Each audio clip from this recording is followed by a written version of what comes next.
Hello, this video is a small portion of a complete comprehensive video. If you'd like to see this complete comprehensive case and many other complete comprehensive cases, click on the link in the description below. In this episode, I'm going to extract the roots of the left central incisor and place an implant. Okay, so this is before and after. Now, when do I place an implant?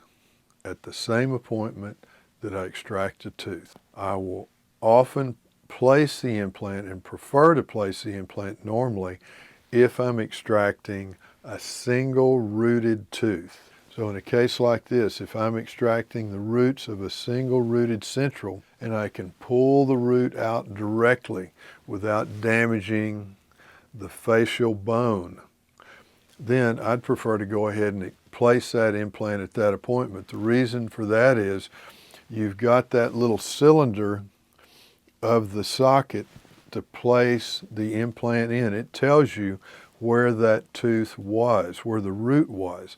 On the other hand, if I'm extracting a multi-rooted tooth, like a molar, I never place the implant at that appointment. I'd rather graft the socket, let it heal for 6 months, then the bone level is flat, and then place the implant. Because remember, you're placing the implant, if you're replacing a molar tooth, between the roots.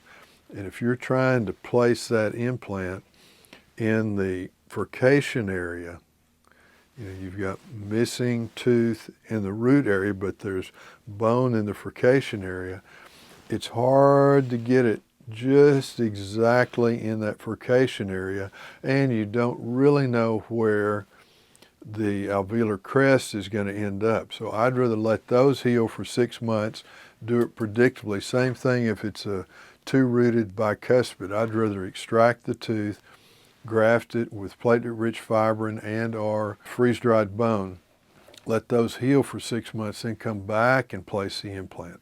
So this is the implant. I'm placing implants lower left bicuspids and maxillary left central, but I've got to extract the maxillary left central incisor root. She just snapped that off at the gum line.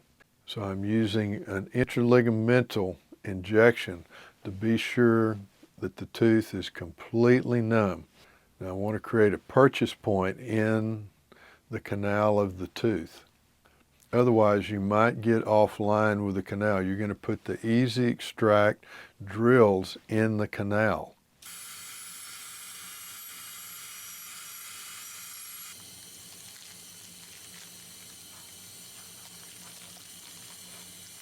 This is a scout file just to help me find the canal. It's gotten sclerotic. The tooth has actually done its own endo, and that's why it snapped off, because it was necrotic. Using the scout file to find that canal, because I want the easy extract drills to go down into the canal. I don't want them to come out the side of the tooth. I'm just drilling into that sclerotic canal, trying to find the canal orifice.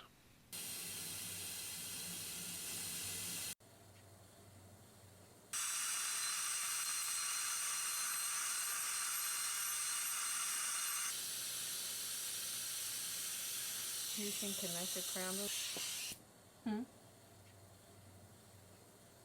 It's irrigating with local anesthesia. Nothing magic about the local anesthesia. It's just the 30 gauge needle fits into that canal. So I can see here I'm at the tip of the root. So that root's about 16 millimeters. The easy extract drills are 10 millimeters. So you really only need to be about 10 millimeters into the tooth. This is the first easy extract drill. You've got 3 drills of different sizes. This is a 30 real-world endo drill just to open it up a little bit. So I want to go about 10 millimeters into the canal. You've got those 3 different drills that are 3 different widths. So you start with the smaller, the thinnest one, and you work your way to the largest one, the wider one. These are, like I said, 10 millimeters. This easy extract is a lifesaver when you need it, because think about what my objectives are.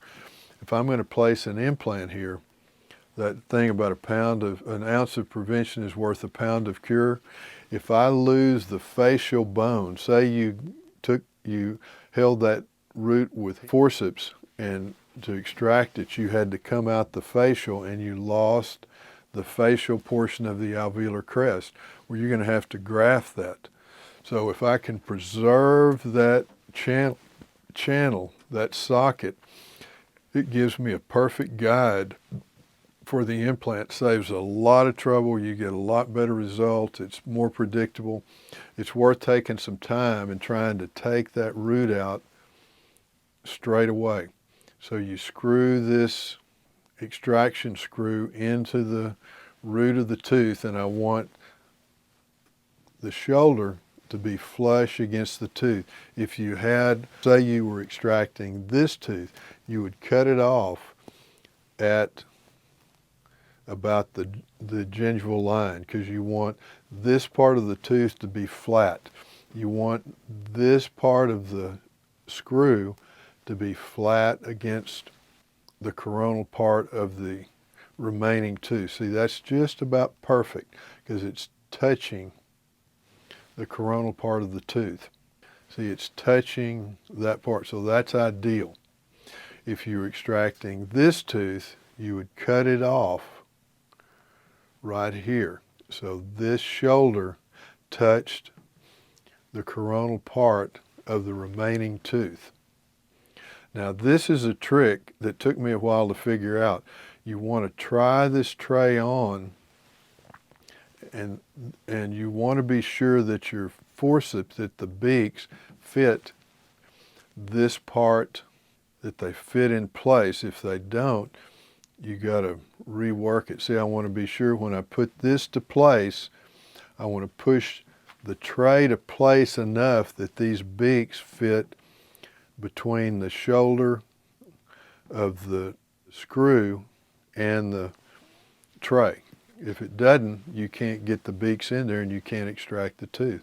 So once it's in place, now what I do is, before I even put the fast-set polyvinyl siloxane, the blue mousse, into the tray, I put the tray to place and be sure that these beaks fit between the shoulder of the screw and the tray.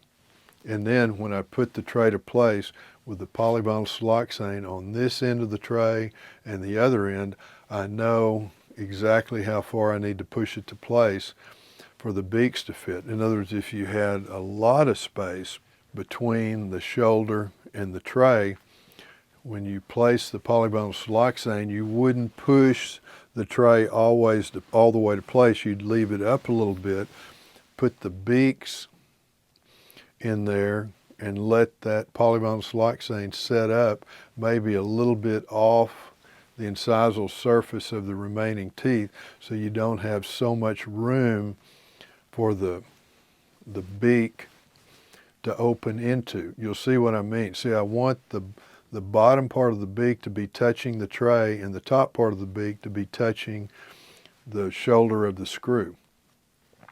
So when I turn this part and it opens the beak engages very quickly. You don't want it to have to screw a long way before this makes contact with the screw. So you want, this is expanding, and you want it to make contact with the tray and the shoulder of the screw immediately. So you want that beak to be snug from the beginning. See, and eventually it goes choosh, it just gives. And at that point, you know that either the screw is stripped out and come out, or in a perfect world, there's your tooth. Because that's just perfect. Now sometimes that screw will strip out and it doesn't work. It doesn't work every time. But most of the time it does if you get the screw in there snugly to 10 millimeters. So now I'm in business. What you want to do now before you place the implant is reflect this tissue, not a lot, but just enough that you can see the alveolar crest on the facial side, so you can gauge how far you want the implant to go into the socket. How far do you want the implant to go into the socket? Well, I would like the coronal part of the implant to be right at the alveolar crest. So it'll be subgingival, but right at the alveolar crest. So I want to be able to see the alveolar crest on the facial side. So I want that implant to be right there. Now, I love the dentist implant drill system. I don't use their impression system because they don't have a good closed tray impression system, but I love their drill system because each of these drills has a shoulder on it at this millimeter of depth. So if I want to drill a hole 14 millimeters, I go down the line here, and each of these drills is a little bit wider. See, this one's 2.2, this one's 2.8, 3.7, 4.1, 4.3, and 4.8. So if you got to a 4.3 millimeter in diameter, you'd probably use about a 5 millimeter in diameter implant. But all of them would be this depth. So let's see what we do here. So I'm using the pilot drill first, and I'm using the alveolar crest as a guide. So I want this pilot drill to be the correct depth to be at the alveolar crest. So the longest dentist drill is 14 millimeters. So there's no sense in going more than 14 millimeters deep. So I'm going to use this one first, 14 millimeters, 2.2 in diameter. And I want the shoulder to be at the alveolar crest on the facial. Now, this drill can actually go a little bit further if there's a little bit of, if the drill's a little bit further and the implant's a little bit short of the apical extension of the drill, that's okay. You just want the implant to be secure in the socket so that you can torque it to 35 Newton centimeters if possible. So this is going, now we're up to that one.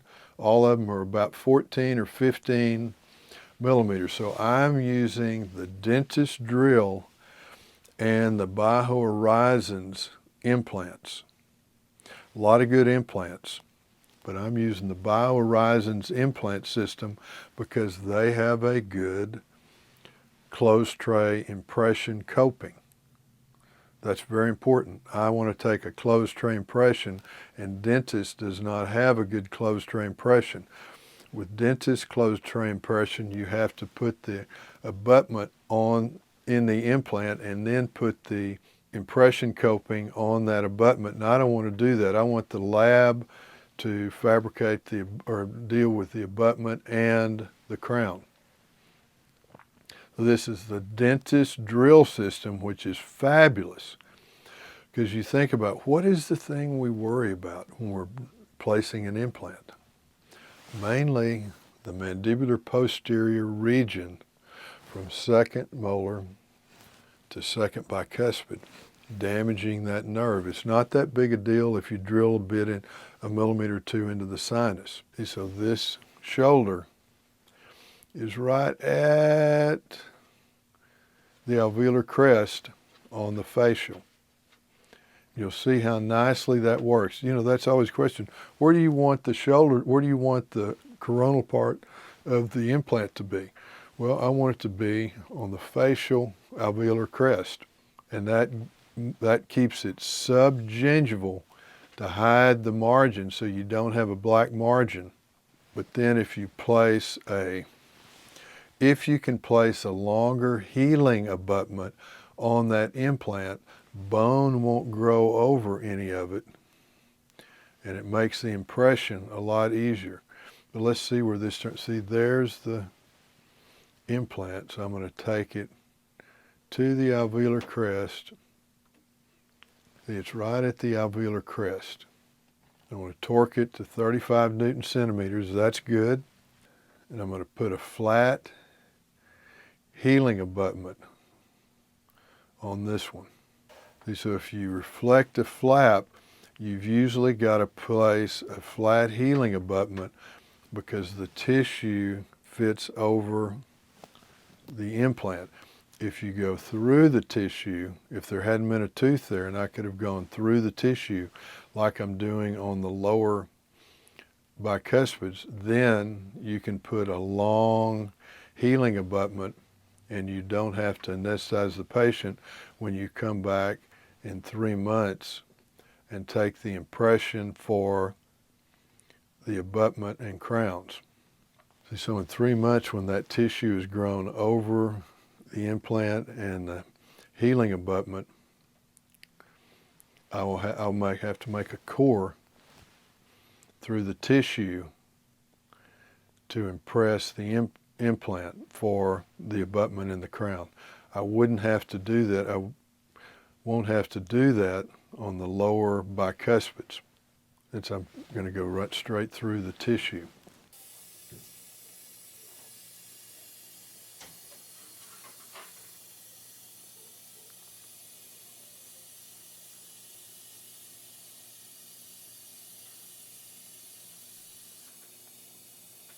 Okay, so that's one implant. That's the Dental Minute. These techniques work, and they work every time. Are you ready to take your dentistry practice to the highest level possible? Of course you are! Subscribe right now to dentistrymasterclasses.com, where you will get Dr. Cutbirth's greatest work and best cases. Here's what you're going to get when you subscribe to dentistrymasterclasses.com. Incredible comprehensive cases not seen in Dental Minute videos. You will get an organized library of all the Dental Minute videos and Dentistry Masterclasses, comprehensive cases for study and reference, before and after photos of Dr. Cutbirth's fantastic restored cases. And all of this, I repeat, all of this is just $40 a month. This is something you cannot pass up. Subscribe right now to dentistrymasterclasses.com.